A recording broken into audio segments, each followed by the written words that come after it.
আজকের ভিডিওটি আপনাদের সাথে শেয়ার করবার একটাই উদ্দেশ্য, সেটা হচ্ছে সতর্কতা।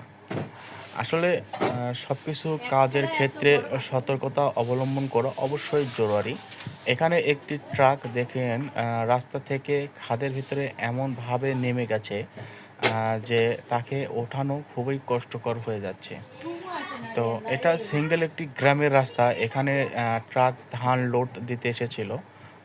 ধান লোড দিতে এসে গাড়িটা ঘোরাতে লেগে খাদে পড়ে গেছে।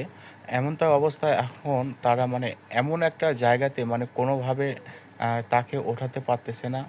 এখন কিভাবে কি করবে এটা আসলে কেউ বুঝতে পারতেছে না।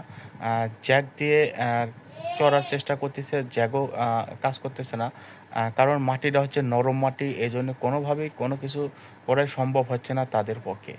তো ড্রাইভার ভাইদের উদ্দেশ্য বলতেছি, আসলে আপনারা যেখানেই যান, যেভাবেই চলান চালান, চলাচলটা আসলে সঠিকভাবে করবেন। আর দেখে শুনে খুব দ্রুত না গিয়ে, তাড়াহুড়ো না করে আস্তে ধীরে সবকিছু করাই ভালো। ১০ মিনিটের জায়গায় যদি ১৫ মিনিট লাগে তাতে আমাদের কোনো সমস্যা নেই। ২ ঘন্টার পথ যদি আমরা ৩ ঘন্টায় যাই তাতেও আমাদের কোনো সমস্যা হবে না। কিন্তু সবকিছুই দেখে শুনে করতে হবে। ধন্যবাদ সবাইকে।